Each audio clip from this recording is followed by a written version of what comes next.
Yellowstone is not the first franchise to go when you are looking for a heartwarming romance.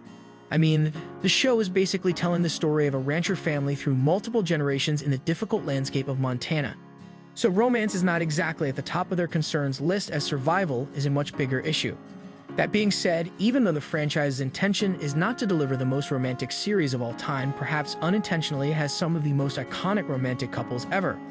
Through multiple series in the franchise, we watched a bunch of romantic couples going through hardships of life together. In fact, these couples are so good that it is difficult to single out one of them as the best.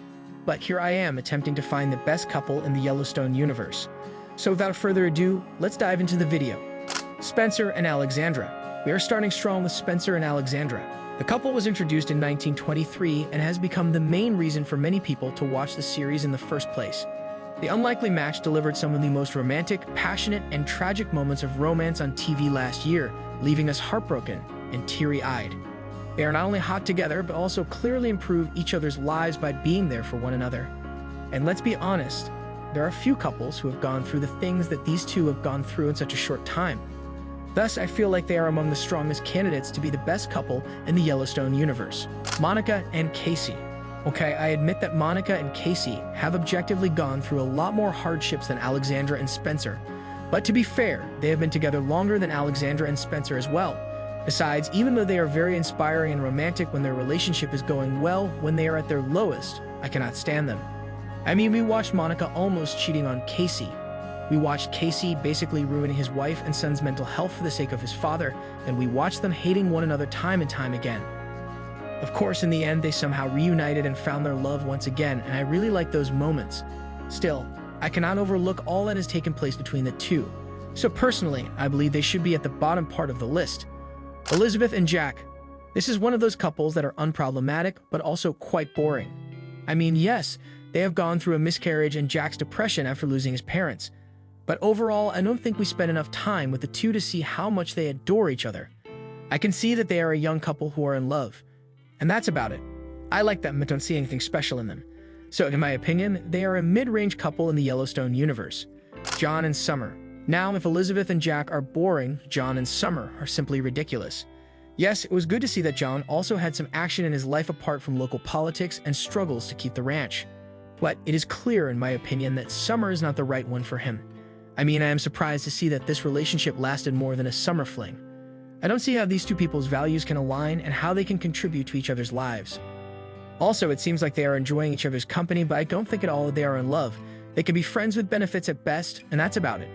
So they deserve a spot at the bottom of the list. Margaret and James. This couple has a special place in my heart. I don't know about you guys, but long-lasting, mutually supporting couples feel much more romantic to me than fresh couples who are driven by passion rather than anything substantial. Thus, even though we don't exactly see any crazy passion between these two, we see them supporting each other's dreams and being there for one another even in the worst-case scenario. I mean, they lost their firstborn in the most tragic way possible, and yet still managed to stay together and build a ranch of which the legacy would last for decades. I truly love and respect them and believe that they are one of the best couples in the Yellowstone universe. Elsa and Ennis. Do I find this couple cute? Yes. Are they the high school lovers version of the 1880s? Yes. Would they be memorable if either of them survived? Hell no. I believe they were fun to watch, but I always found their romance rushed. So I don't think we can talk about a substantial true romance there. Kara and Jacob. Speaking of substantial, I don't think there is another couple than Kara and Jacob in the Yellowstone franchise who are more reliable and inspiring. Perhaps Margaret and James can be their rivals. But that's about it. Their love is quiet, steady, and timeless. And I'm obsessed with it. Beth and Rip. I saved the best for the last. I know that I just explained through many couples that I like steady, reliable romances more than passionate, crazy ones.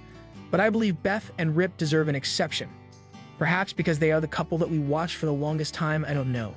Nevertheless, I truly believe that their romance is unmatched. They grew up together and had to resist their feelings for decades, often failing to do so.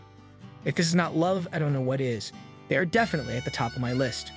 What are your thoughts on Yellowstone couples? Which one is the best in your opinion? Let me know what you think in the comments below, and don't forget to like, subscribe, and share the video.